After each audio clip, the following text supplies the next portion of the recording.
Hey everyone, this is probably going to be pretty short. Next to VR Troopers episode, Friends in Need. It reminds me a lot of Megaforce. I mean, not in a super bad way, but it's kind of a similar idea to how a lot of Megaforce was handled. So the episode starts off at the newspaper place. Circus performers are demonstrating acts for an upcoming article. That doesn't really go anywhere. So there's some shenanigans that go on for a while. And my notes misspelled the word for some reason. That's really weird. I don't know why in the world it did that. Strange. Anyway, some people come in to ask for help. They're scientists, and they're trying to find Professor Hart. And then we see one of those women minion things go to Carl Zichter and tell him that the scientists are with Ryan Steele. They're working on a way to synthesize gasoline, and Carl Zichter doesn't like that because he's an evil businessman who wants to get as much money as he possibly can, and I guess there's no way to get money from more gas. I mean, also, he wants to pollute the world and destroy it just to destroy it because he's a monster, but anyway, he goes into virtual reality and orders Ivar to send a new robot to stop them. The troopers take the scientists to Hart's lab, but then they get interrupted by Scugs. The scientists, Leah and Mikhail? Mikhail? I think that's how it's pronounced. I don't remember. It was like 20 minutes ago I watched it, so I don't remember now. This isn't a particularly memorable episode. They get kidnapped by the Scugs, but just before they get kidnapped, they give a microdot to JB and Caitlin. I have no idea what a microdot is. Sounds technical. It's probably nothing like what it's supposed to be here. It's basically something containing a lot of technical files and information on their gasoline synthesis, whatever. So then Grimlord sends another monster out to find the microdot. JB goes to rescue the scientists. Caitlin uses the sky base to hold off Grimlord's reinforcements. Ryan takes on the other monster, and the fights go on and on and on and take up nearly the whole episode. Even Ivar joins in the battle for a while, and then it just kind of stops. So then the scientists are rescued, the microdot is returned with some additional information on it added by Professor Hart. That's everything. Most of this episode is one big fight scene with kinda sorta a frame with a completely unrelated thing at the beginning. So yeah, it's like Megaforce. Once I get up to Megaforce, expect videos like this for nearly every episode, where it's like, something happens, monster, they go fight the monster, the fight goes on for 15 minutes, and then we go back to wherever the safe spot is for the remaining couple of minutes of screen time, I guess. I'm thinking they were probably running low on ideas with this episode. Like, I think this must have been made really late on, because there's a few weird things.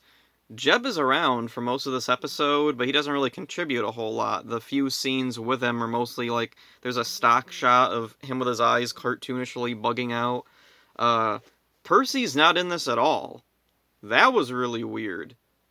Like, with the circus stuff at the beginning, and also, like, being at the newspaper place, it seems like it's a no-brainer that Percy should have been there to screw around, and they could have easily gotten a couple of minutes worth of hijinks out of Percy and the circus performers. But he's not there at all. He's never in the episode, so I'm guessing this must have been, like, produced really late on, and maybe his actor just had left and he wasn't available to come in and do whatever. Like, I'm pretty sure he came back for season 2. I don't know, whatever. Anyway, kind of weird that the, like, main comedic relief characters, they're not featured. I mean, Jeb is here, but he doesn't do a whole lot. Percy's not here at all.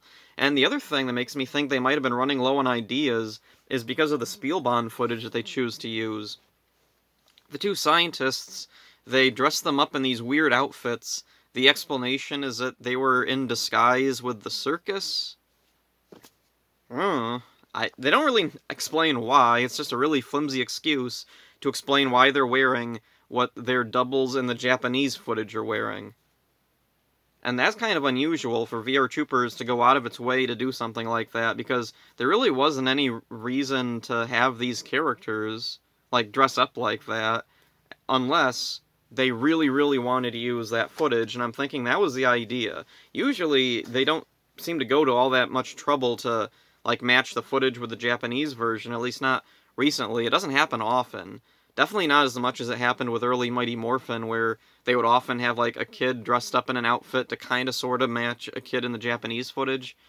Here, it really comes across more like they're not doing it because they really wanted to use that footage. It was more because they wanted something to fill up time, and they were trying really hard to come up with a story, and they just couldn't think of much, so they decided to use doubles for these guys in the Japanese version. Oh, and the battle grid makes a return, which is, I'm kind of surprised they don't use the battle grid more often, like, considering, it's a good time waster. I definitely prefer the battle grid over some of the nonsense that Percy usually gets to do in episodes. The weird thing, though, is only Ryan goes to the battle grid this time. JB and Caitlin don't.